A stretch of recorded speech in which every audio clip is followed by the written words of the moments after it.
Srimad Bhagavatam, Canto 11, Chapter 30, The Disappearance of the Yadu Dynasty. This chapter discusses the destruction of the Yadu Dynasty in connection with the winding up of the pastimes of the Supreme Personality of Godhead. After Sri Uddhava left for Badarikashrama, Lord Sri Krishna, taking note of many bad omens, advised the Yadavas to abandon Dwarka and go to Prabhasa on the bank of the Saraswati to perform swasti ayana and other rituals for counteracting bad fortune. They followed his advice and went to Prabhasa. There they became absorbed in festivity, and by the illusory power of Lord Krishna, they became intoxicated from drinking liquor. Thus losing their intelligence, they quarreled among themselves and began killing one another until not a man was left alive. Afterward, Sri Baladev went to the shore of the ocean and by the mystic strength of yoga gave up his body. Seeing the disappearance of Baladev, Lord Sri Krishna sat down silent upon the ground. Then a hunter named Jara, mistaking the sole of the Lord's left foot for a deer, pierced it with an arrow. The hunter immediately understood his mistake and falling at the feet of Lord Sri Krishna, begged to be punished. In reply, Lord Krishna told the hunter that what he had done was actually according to his own desire. The Lord then sent the hunter to Vaikuntha. When Daruka, Krishna's charioteer, arrived on the scene and saw Lord Krishna in that condition, he began to lament. Krishna told him that he should go to Dwarka, inform the residents about the annihilation of the Yadu dynasty, and advised them all to leave Dwarka for Indraprastha. Daruka obediently carried out this order. Text 1. Shirajovacha tato mahabhagavata uthave nirgate vanam dvaravatyam kim akarot bhagavan bhuta bhavanaha. Translation. King Parikshit said, after the great devotee Uddhava left for the forest, what did the Supreme Personality of Godhead, the protector of all living beings, do in the city of Dwarka? Purport. Parikshit Maharaj now inquires from Shukadeva Goswami about the topic of chapter 1 of this canto, namely the annihilation of the Yadu dynasty and Lord Krishna's return to the spiritual sky. Because Lord Krishna was playing the part of an ordinary member of the Yadu dynasty, he appeared to react to the curse of the Brahmins by giving up his earthly pastimes. Lord Krishna cannot actually be cursed by anyone. Narada Muni and the other sages who cursed the Yadu dynasty are eternal devotees of Lord Krishna and could hardly curse him. Therefore, in giving up his pastimes and leaving the earth with the Yadu dynasty, Lord Krishna demonstrated his internal potency and personal will, since no one can challenge the supreme potency of the Personality of Godhead. Text 2. Brahma sapopasham rishte svakule yadavarshabha preyasim sarvanetranam tanum sakatham atyajat. Translation.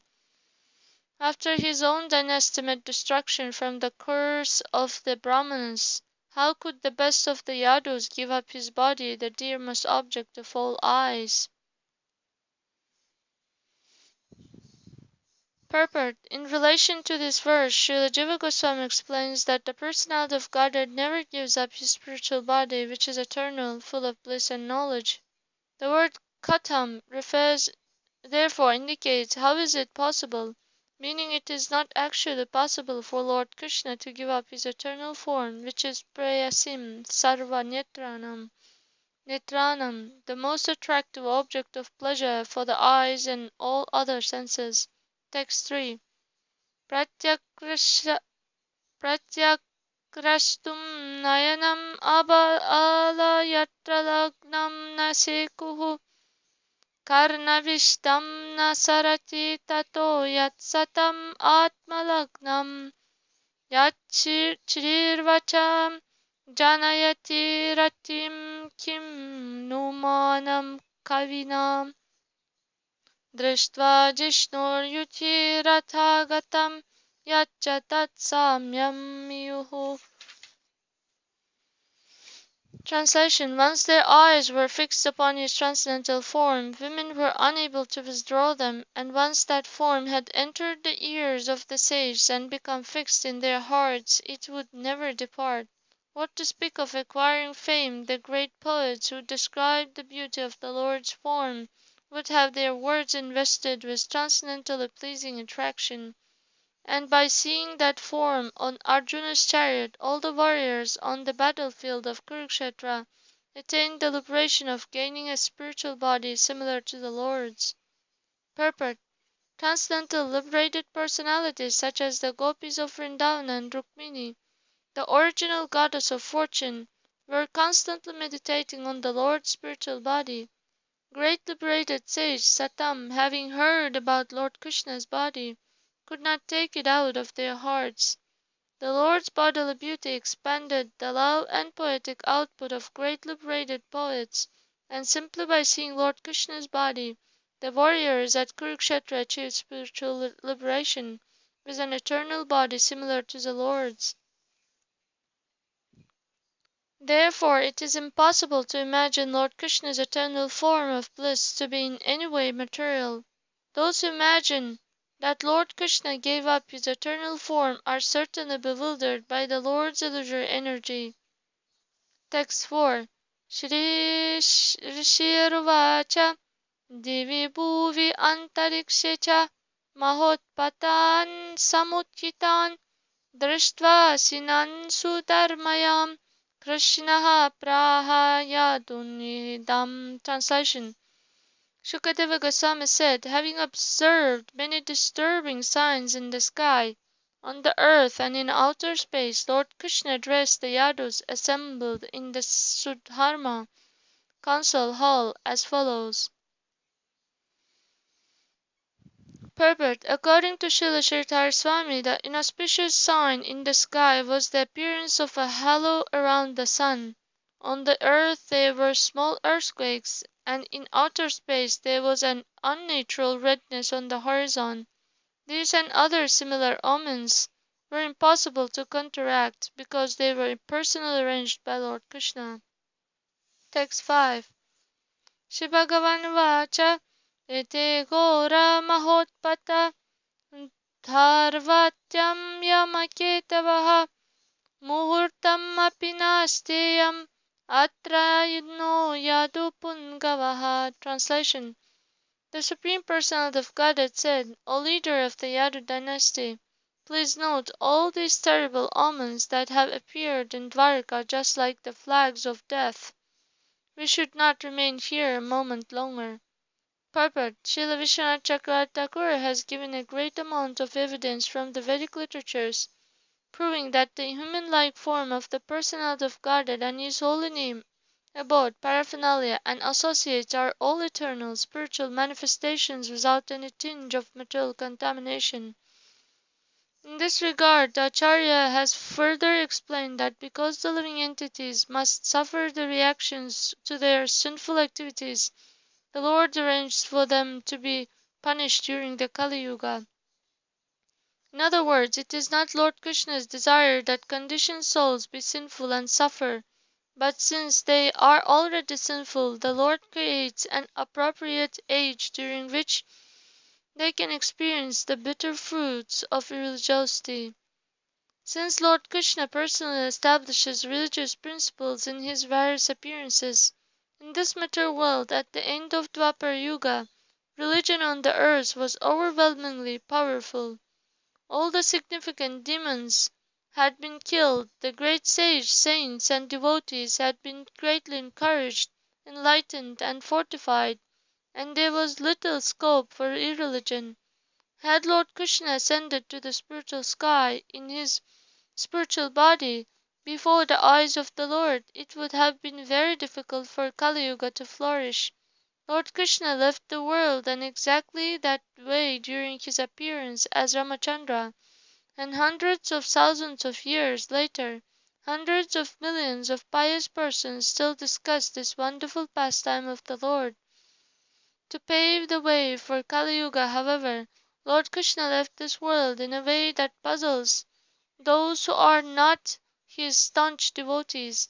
The eternal form of the Lord is described throughout Vedic literature, and his eternal form constitutes the highest understanding of the absolute truth, according to all great acharyas, including Shankaracharya and Chaitanya Mahaprabhu.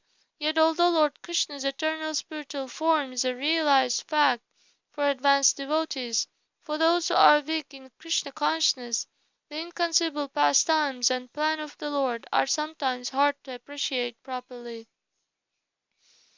Text 6. Striyo balascha vritascha sankotharam vrajantvaitaha vayam prapasam yashyamo yatra pratyag sarasvati. Translation. The women, children, and old men should leave this city and go to Sankodhara. We shall go to Prapasa Kshetra, where the river Saraswati flows toward the west. Purport. The word Vayam here refers to the able-bodied male members of the Yadu dynasty. Text 7. Tatrabhi shitya suchaya uposhya samahitaha devataha pujayishyamaha snapana lepanarhanaihi. Translation. There we should bathe for purification, fast, and fix our minds in meditation. We should then worship the demigods by bathing their images, anointing them with sandalwood pulp, and presenting them various offerings. Text 8. Brahmanam stu mahabhagan krita svastyayana vayam gopuyiranya vasobhir Gajasvaratha Vishmabhihi. Translation. After performing the expiatory rituals with the help of greatly fortunate Brahmins, we will worship those Brahmins by offering them cows, land, gold, clothing, elephants, horses, chariots, and dwelling places. Text 9. Vithiresha hi arishtagno mangalayanam uttamam Devadvijagavam puja puteshu paramo bhavaha. Translation. This is indeed the appropriate process for counteracting our imminent adversity, and it is sure to bring about the highest good fortune. Such worship of the demigods, Brahmins, and cows can earn the highest spurs for all living entities. Text 10. Iti sarve samakarnya Yadu vritha madhudvishaha tatheti naipiruttirya prabhasam prayayurathaihi. Translation. Having heard these words from Lord Krishna, the enemy of Madhu, the elders of the Yadu dynasty gave their assent, saying, So be it. After crossing over the ocean in boats, they proceeded on chariots through Prabhasa. Text 11. Tasmin Bhagavata Dishtam Yadu Devina Yadavaha Chakruhu Paramaya Bhaktya Sarva Shreyopa Primhitam. Translation. There was great devotion. The Yadavas performed the religious ceremonies according to the instructions of the Supreme Personality of Godhead, the Personal Lord. They also performed various other auspicious rituals. Text 12. Tatastasmin mahapanam papurmaireyakam madhu dishta vipramshitadhiyo yatra vairprasyate matihi. Translation. Then their intelligence covered by providence, they liberally indulged in drinking the sweet Maireya beverage, which can completely intoxicate the mind. Purport. The word Dishta here indicates the desire of the Supreme Personality of Godhead. In the first chapter of this canto, the curse upon the Yadu dynasty, this incident is elaborately explained. Text 13. Mahapanabhimattanam viranam dripta chetasam krishnamaya vimutanam sankarshaha sumahan abhut. Translation. The heroes of the Yadu dynasty became intoxicated from their extravagant drinking and began to feel arrogant. When they were thus bewildered by the personal potency of Lord Krishna, a terrible quarrel arose among them. Text 14. Yuyuthu krotha samrabdha velayam atatayinaha dhanurbhir asibhir balair gadapistomarartibhi. Translation. Infuriated, they seized their bows and arrows, swords, pallas, clubs, lances, and spears, and attacked one another on the shore of the ocean. Text 15. Patat pata kairatka ratha kunjaradibihi kharoshtra gopir mahishair narairapi mithaha samityasvataraihi sudurmada nyahansarair datpirivadvipavane. Translation. Riding on elephants and chariots with flags flying, and also on donkeys, camels, bulls, buffaloes, mules, and even human beings, they extremely enraged warriors came together and violently attacked one another with arrows, just as elephants in the forest attack one another with their tusks. Text 16. Pradumnya sambhau yuchirutha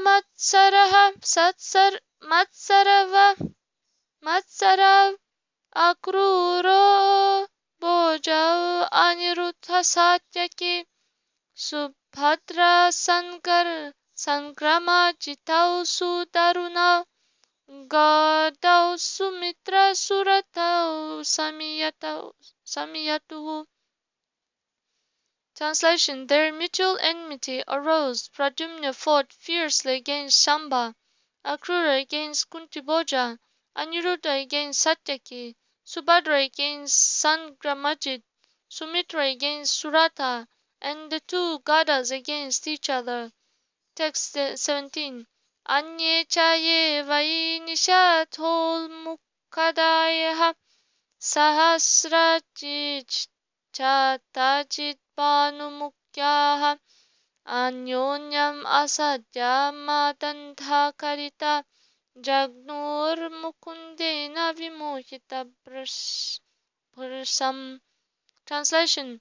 Others also, such as Nishata, Ulmuka, Sahasrajit, Satajit, and Banu, confronted and killed one another, being blinded by intoxication and thus completely bewildered by Lord Mukunda himself.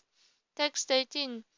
Dasarha Vrishni Andhaka Boja Satvata Matva Arbuda Mathura Surasenaha Visarjanaha Kukuraha Kuntayascha Mithastu Jagnuhu Suvishrijya Sauhridam. Translation. Completely abandoning their natural friendship, the members of the various Yadu clans, the Dasharhas, Vrishnis, and Andhakas, the Bojas, Satvatas, Madhus, and Arbudas, the Mathuras, Surasenas, Visarjanas, Kukuras, and Kuntis all slaughtered one another. Text 19.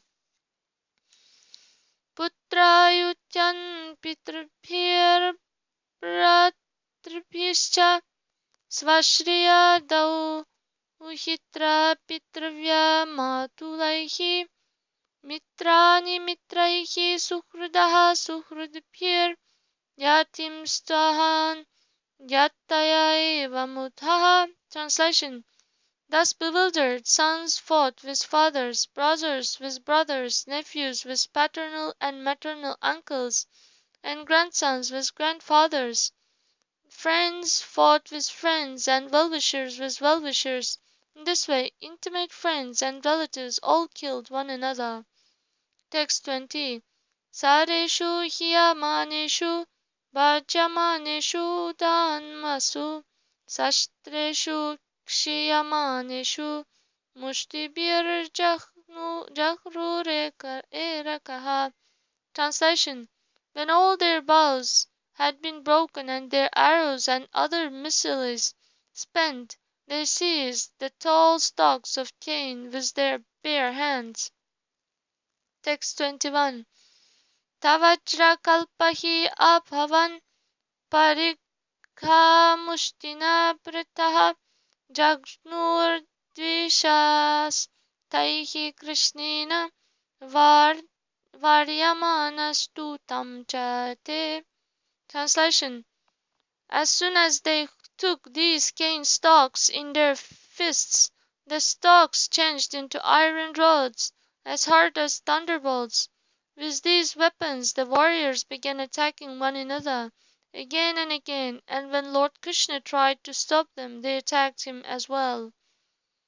Text 22.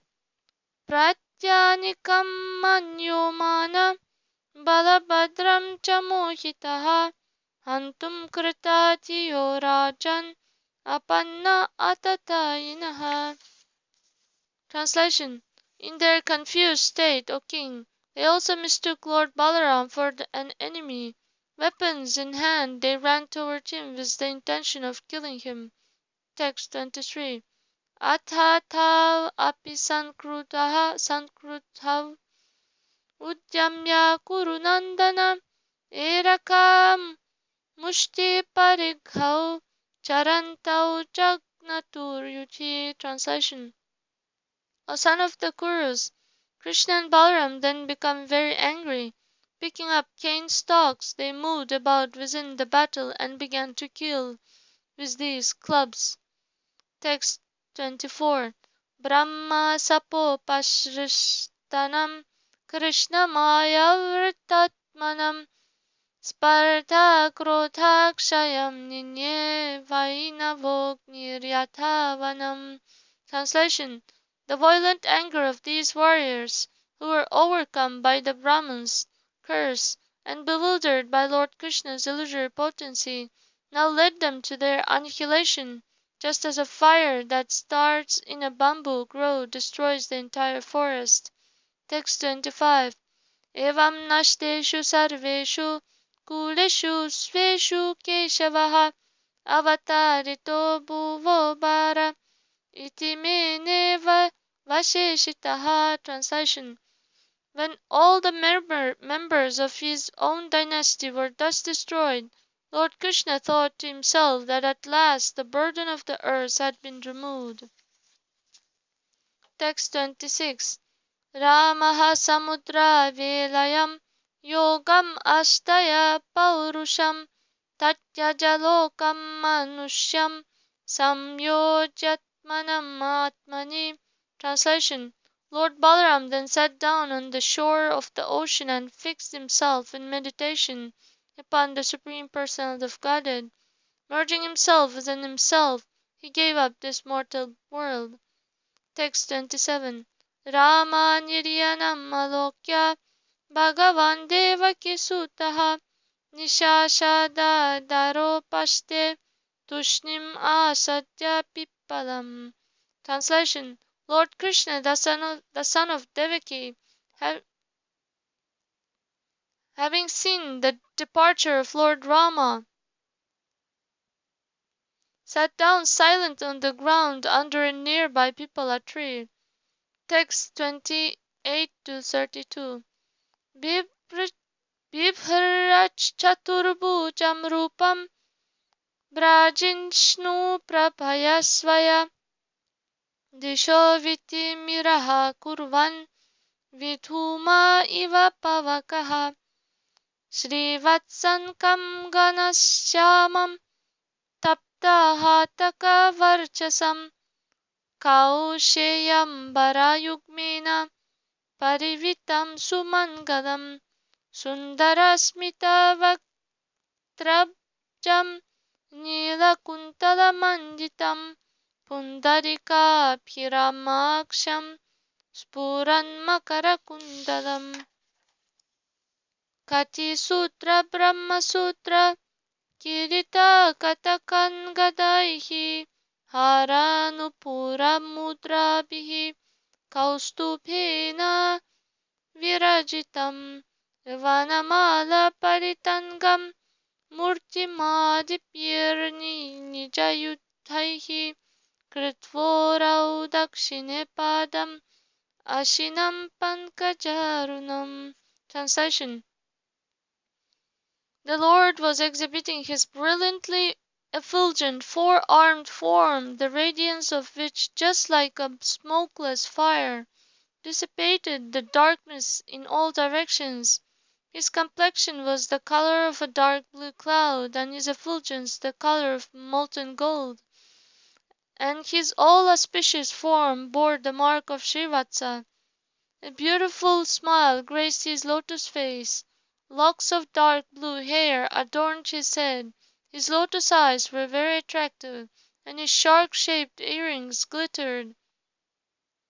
He wore a pair of silken garments, an ornamental belt, the sacred thread, the bracelets, and arm ornaments, along with a helmet, the Kaustuba jewel, necklaces, anklets, and other royal emblems. Encircling his body were flower garlands, and his personal weapons in their embodied forms.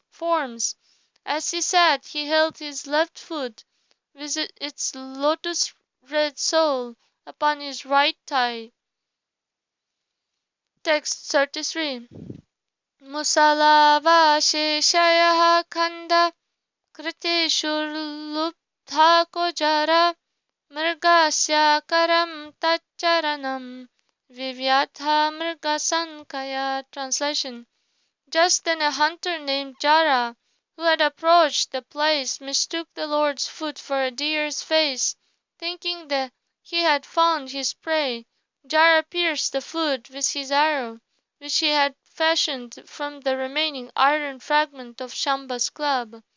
Purport: According to Srila Vishwanath Chakravarti Thakur, the statement that the arrow pierced the Lord's foot expresses the point of view of the hunter, who thought he had struck a deer. In fact, the arrow merely touched the Lord's lotus feet and did not pierce it, since the Lord's limbs are composed of eternity, knowledge, and bliss. Otherwise, in the description of the next verse, that the hunter became fearful and fell down with his head upon the Lord's feet, Shukadeva Goswami would have stated that he extracted his arrow from the Lord's foot.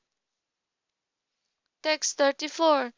Chaturbhujam tam purusham drishtva sakrita kilbishaha pitaha papata shirasa padayor asuravishaha. Translation: Then seeing that four-armed personality, the hunter became terrified of the offense he had committed, and he fell down, placing his head upon the feet of the enemy of the demons. Text 35. Ajananta kritam midam papena matusudana kshantum arhasi papasya uttamah shlokamena. Translation: Jara said, O Lord Madhusudana, I am a most sinful person. I have committed this act out of ignorance, O purest Lord. O Uttama Shloka, please forgive this sinner.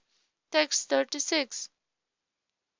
Yasyanushmaranam nirnam ajanadvantanasanam vadanti tasya te Vishnu maya sadhu kritam prabho. Translation: O Lord Vishnu, the learned say that for any man, constant remembrance of you will destroy the darkness of ignorance.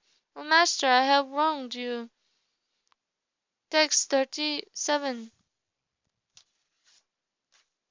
Tanmashu jahi vaikunta papmanam mrgalubdhakam yatha punaraham tevam na kuryam sadatikramam. Translation: Therefore, Lord of Vaikunta, please kill the sinful hunter of animals immediately, so he may not again commit such offenses against saintly persons. Purport: Srila Vishwanath Chakravarti Thakur explains that the fratricidal battle of the Yadu dynasty and the hunter's attack upon Lord Krishna are clearly activities of the Lord's internal potency for the purpose of fulfilling the Lord's pastime desires. According to the evidence, the quarrel among the members of the Yadu dynasty occurred at sunset. Then the Lord sat down on the bank of the Saraswati river. It is stated that a hunter then arrived with the intention of killing a deer, but it is highly unlikely when more than 560 million warriors had just been killed in a great uproarious battle, and the place had been flooded with blood and strewn with corpses, that a simple hunter would somehow come along trying to kill a deer. Since deer are by nature fearful and timid, how could any deer possibly be on the scene of such a huge battle, and how could a hunter calmly go about his business in the midst of such carnage? Therefore the withdrawal of the Yadu dynasty and Lord Krishna's own disappearance from this earth were not material, historical events. They were instead a display of the Lord's internal potency for the purpose of winding up his manifest pastimes on earth. Text 38. Yasyatma yoga rachitam na vidur virincho rudradayo syatanayaha tatayo giramye tvanmayaya pihita drishtaya etadagyaha kim tasya te vayam asad-gatayo grinnimaha. Translation: Neither Brahma nor his sons, headed by Rudra, nor any of the great sages who are masters of the Vedic mantras can understand the function of your mystic power. Because your illusory potency has covered their sight, they remain ignorant of how your mystic power works. Therefore, what can such a low-born person possibly say? Text 39. Shri Bhagavan Vacha Ma Bhair Jaritvam Mutishta Kama Esha Krito Hime Yahi Tvam Madanu Jataha Swargam Sukritinam Padam.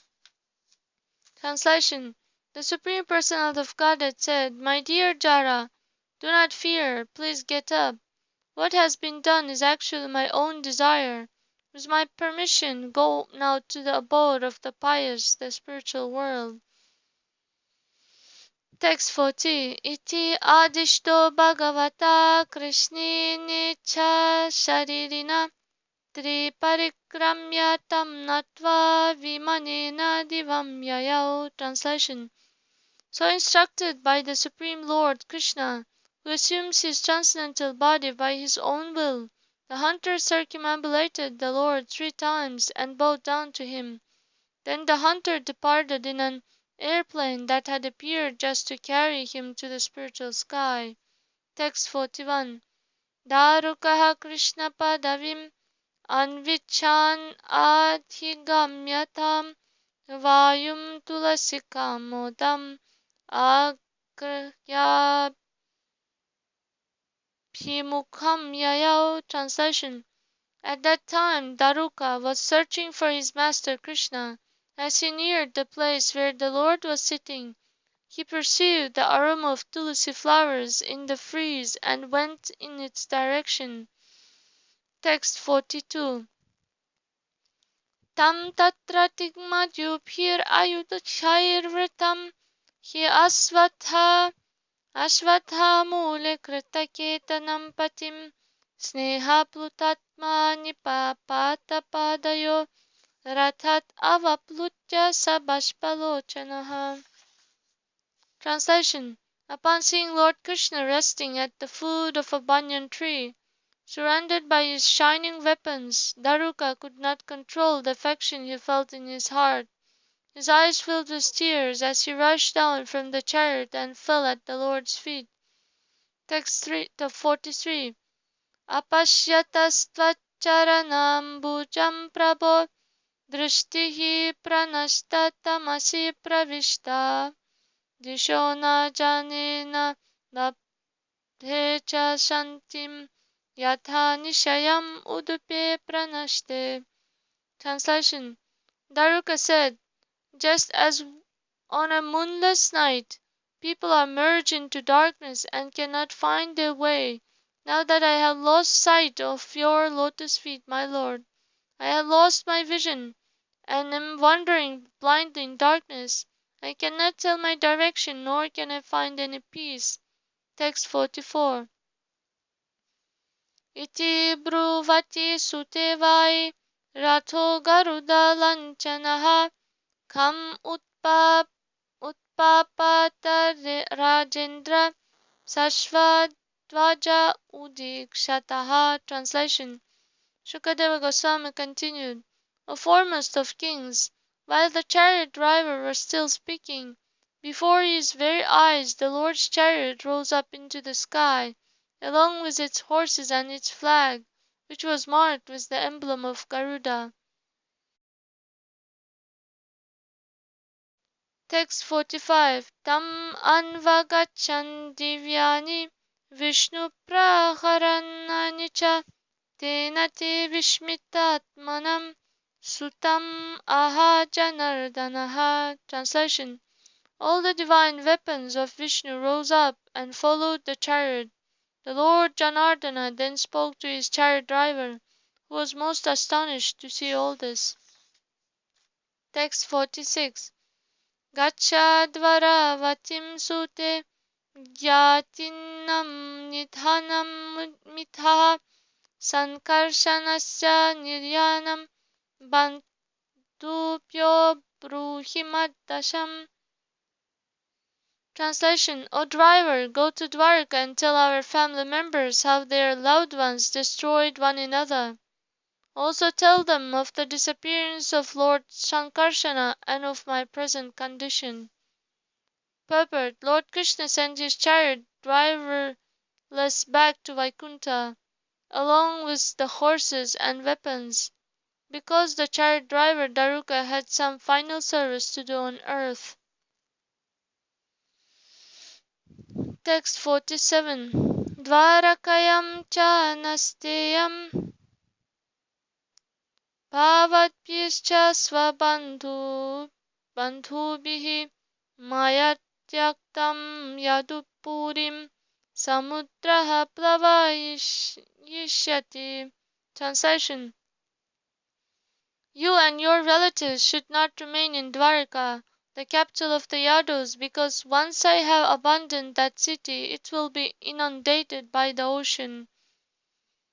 Text 48. Swam swam parigraham sarve adaya pitarau chanaha arjunenna vitaha sarva indra prastam gamishyata. Translation. You should all take your own families together with my parents, and under Arjuna's protection go to Indraprastha. Text 49. Tvam tumad dharmam astaya jana nishta upekshakaha manmaya rachitam metan vigyayo pasamam vraja. Translation. You, Daruka, should be firmly situated in devotion to me, remaining fixed in spiritual knowledge and unattached to material considerations, understanding these pastimes to be a display of my illusory potency. You should remain peaceful. Purport. According to Srila Jiva Goswami, the word tu here emphasized that Daruka is an eternally liberated associate of Lord Krishna, having descended from Vaikuntha. Therefore, even though others might be bewildered by the Lord's pastimes, Daruka should remain peaceful and fixed in spiritual knowledge. Text 50. Iti uktastam parikramya namaskritya punaha punaha tat padau shrishni upadhyaya durmanaha prayaya purim. Translation. Thus ordered, Dwaraka circumambulated the Lord and offered obeisances to him again and again. He placed Lord Krishna's lotus feet upon his head, and then with a sad heart went back to the city. Thus end the purpose of the humble servants of His Divine Grace A.C. Bhaktivedanta Swami Prabhupada to the 11th Canto, 30th Chapter of the Srimad Bhagavatam, entitled The Disappearance of the Yadu Dynasty.